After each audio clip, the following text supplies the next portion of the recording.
Good morning students.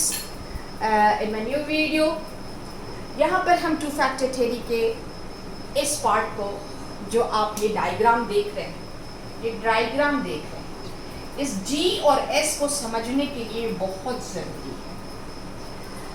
तो इसमें ये सेंट्रल जो डायग्राम है, इसमें मैंने G लिख रखा है, दिस वन, यानी किसी भी और S फैक्टर्स जो हैं वो ओवरलैप करते हैं, यानी किसी भी बुद्धि के लिए सेंटर में हमारा G फैक्टर होता है, सेंटर में G फैक्टर होता है।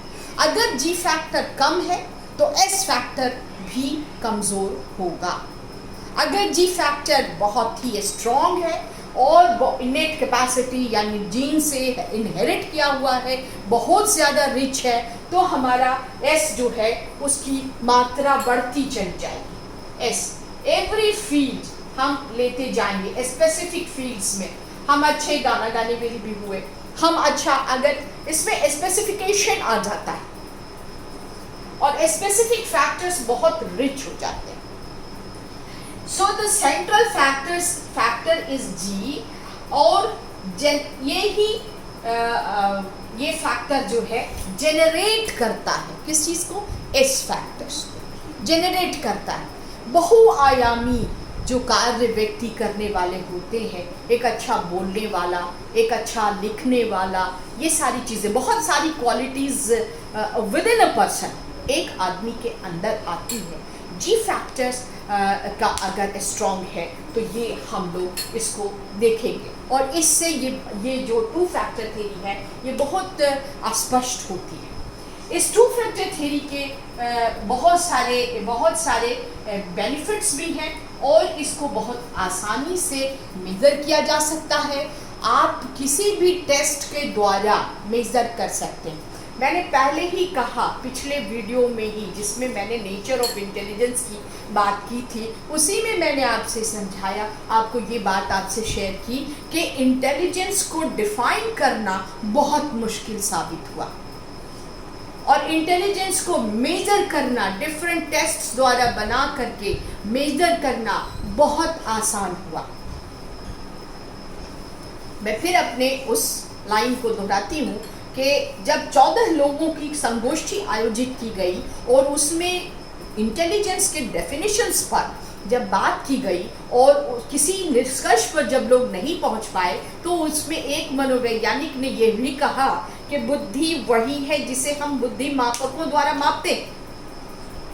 तो you can measure the intelligence very easily, you can measure the G factor and you can measure the S factor. आप इन दोनों को स्पेसिफिकेशन S फैक्टर को एक बार और देखिए। अगर कोई आदमी S फैक्टर बहुत अच्छा सिंगर है तो वो डांसर भी होगा, ये ज़रूरी नहीं। वो कंपोजर भी बहुत अच्छा होगा, ये भी ज़रूरी नहीं। ही और she can sing,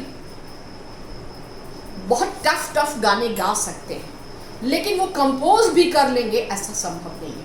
it is due to S factor. एक परिवार में अगर एक बच्चा डॉक्टर है तो दूसरा भी डॉक्टर होगा, जेनेटिक फैक्टर की वजह से, यह भी संभव नहीं है। S फैक्टर वहाँ वर्क करता है, यानी इन्वायरमेंटल फैक्टर्स जो है, अक्वायर्ड लर्निंग जो है, वहाँ पे काम करती है। तो इन सारी चीज़ों को, तो central factor is G and overlapping factor is S। You can understand these facts about the two factor theory. और अगले वीडियो में मैं आप लोगों से, ये बहुत छोटा सा वीडियो है जो इस डायग्राम को समझाने के लिए मैंने किया है, इसमें मैं पुरानी कुछ चीज़ों को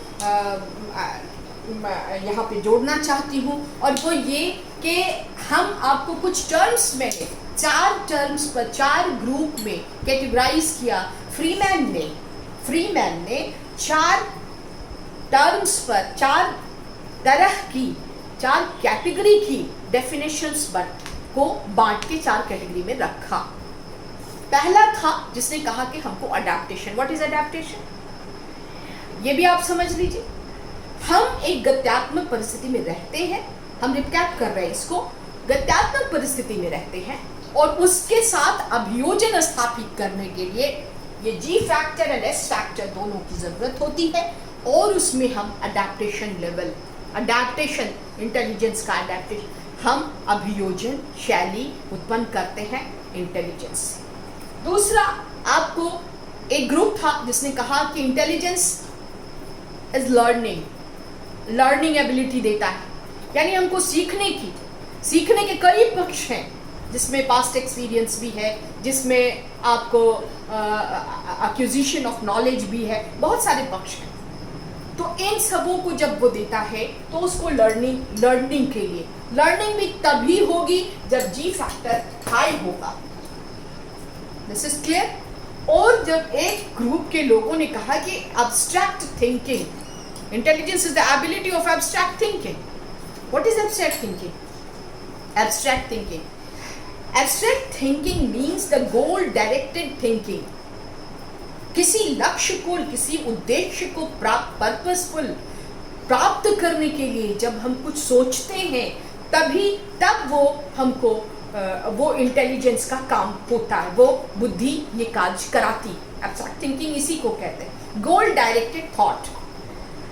तो उसमें भी जी फैक्टर और वही एस फैक्टर तक हमको लक्ष्य हम कब निर्धारित करते हैं? अपने इंटरेस्ट के हिसाब से। तो S factor and ji factor is very important in that. Applied psychology में ये चीज बहुत इंपॉर्टेंट है। नेक्स्ट, जो वेशलर की परिभाषा है, उसने एक ग्लोबल डेफिनेशन देने की।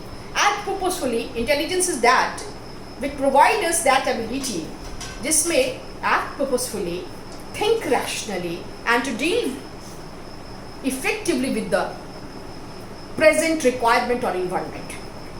तो यहां पर भी हम आपको कहना चाहेंगे एक्ट पर्पसफुली, यानी किसी भी क्रिया को हम ऐसे तो नहीं करते। ये वीडियो भी हम इसलिए बना रहे हैं कि आप पढ़ें, तो ये पर्पसफुल है। रैशनली सोचिए, रैशनल ढंग से सोचने की बात क्या है। रैशनल थिंकिंग किसको कहते हैं? जो गोल डायरेक्टेड हो, जो माइंड में आपके कुछ चीज हो, मेंटली आप किसी सेट की तरफ जाना चाहते हैं, तो उसको कहते हैं ये रैशनल थॉट है। बिना मतलब के कुछ भी स्टेटमेंट दे दिया, ऐसा नहीं होना चाहिए। रैशनलिटी होनी चाहिए, आप कुछ बोल रहे हैं उसके पीछे कुछ लॉजिकल थिंकिंग होनी चाहिए।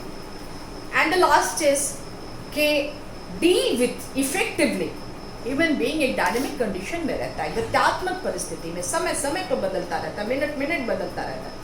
उसके साथ कुछ समस्याएं आती हैं, कुछ समस्याओं का समाधान होता है, कुछ फिर नई समस्याएं आती हैं। हम नए गोल्स अचीव करने के लिए टारगेट करते हैं। उन सबों के लिए जो डीलिंग हम करते हैं वो बुद्धि के माध्यम से करते हैं। Higher the G factor, higher the achievement, ये बात मैंने पहले ही कही। तो टू फैक्टर थ्योरी इन डेफिनेशंस के, कैटेगराइज्ड डेफिनेशन के आधार पर ही सिद्ध होती है।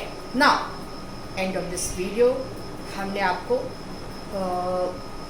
इस वीडियो में हम आपको वाई कह रहे हैं। नेक्स्ट वीडियो हम फिर टू फैक्टर थ्योरी के एनालिसिस और उसके इवैल्यूएशन, उसके positive parts and negative parts और उसकी जो आलोचनाएं हुई उस पर भी बात करेंगे। Good bye students.